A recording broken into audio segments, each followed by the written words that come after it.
Dear students, आज हम लोग प्रोपोजिशन अर्थात तर्कवाक्य विषय में चर्चा करेंगे। तर्कवाक्य किसे कहते हैं, इसके कितने भेद हैं, इन सभी बातों की चर्चा हम लोग करेंगे। किंतु एक बात यहाँ मैं बता देना चाह रहा हूँ और जिसे आप लोगों ने अपने पिछली कक्षाओं में पढ़ा भी होगा। लॉजिक शब्द ग्रीक भाषा के लोगोस से बना है, जिसके दो अर्थ हैं। पहला थॉट अर्थात विचार और दूसरा वर्ड अर्थात शब्द। तर्कवाक्य में ये दोनों अर्थ बहुत ही तार्किक स्तर पर घटित होते हैं। थॉट और थिंकिंग शब्द रीजनिंग को प्रमोट करते हैं, जबकि वर्ड से प्रोपोजिशन का निर्माण होता है और प्रोपोजिशन से आर्गुमेंट का निर्माण होता है। इस प्रकार आर्गुमेंट और प्रोपोजिशन ये दोनों ही तर्कशास्त्र का सर्वस्व है। जो विद्यार्थी तर्कशास्त्र को समझना चाहता है उसको इन दोनों को समझना आवश्यक है। ये दोनों तर्कशास्त्र को समझने के लिए आवश्यक है। इसमें सर्वप्रथम हम लोग प्रोपोजिशन की चर्चा प्रारंभ करते हैं। प्रोपोजिशन किसे कहते हैं? Which can be said either true और फॉल्स, दैट इज प्रोपोजिशन। अर्थात जिसे सत्य या असत्य कहा जा सके वह तर्कवाक्य है। प्रोपोजिशन को दो भागों में विभाजित किया जाता है, simple proposition and compound proposition. A simple statement और proposition is one that does not contain any other statement as a component part, whereas every compound statement does contain another statement as a component part. For example, Ram is mortal, Syam is mortal are simple statement or proposition.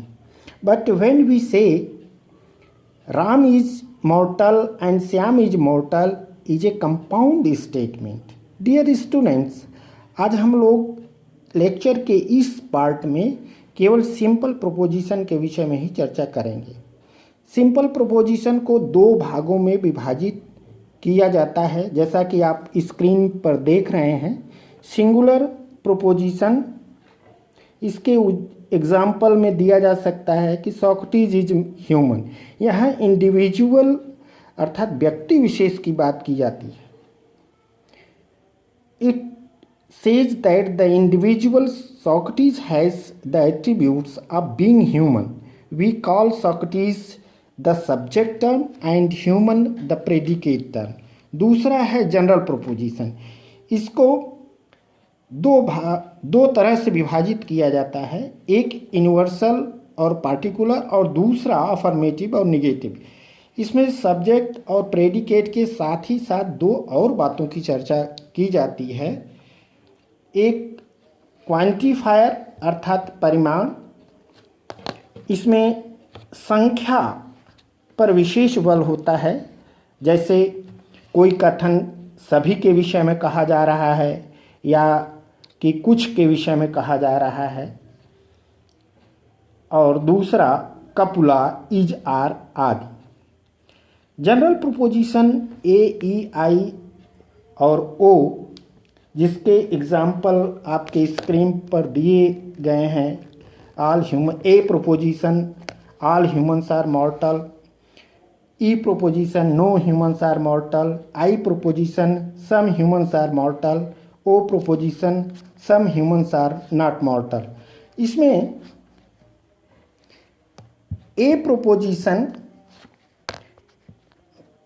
जो है इसका परिमाण यानी quantifier universal है, जबकि गुण affirmative है। ई proposition का परिमाण यूनिवर्सल है, जबकि गुण निगेटिव है। इसी तरह से आई प्रोपोजिशन का परिमाण पार्टिकुलर है, जबकि गुण अफर्मेटिव है। और ओ का परिमाण पार्टिकुलर है और गुण निगेटिव है।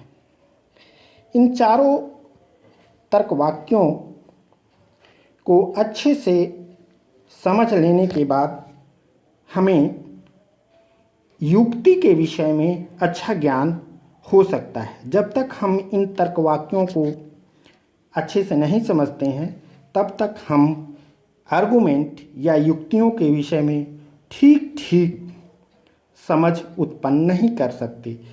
ओके डियर स्टूडेंट, आज इतना ही। कल कंपाउंड प्रोपोजिशन के विषय में चर्चा करेंगे।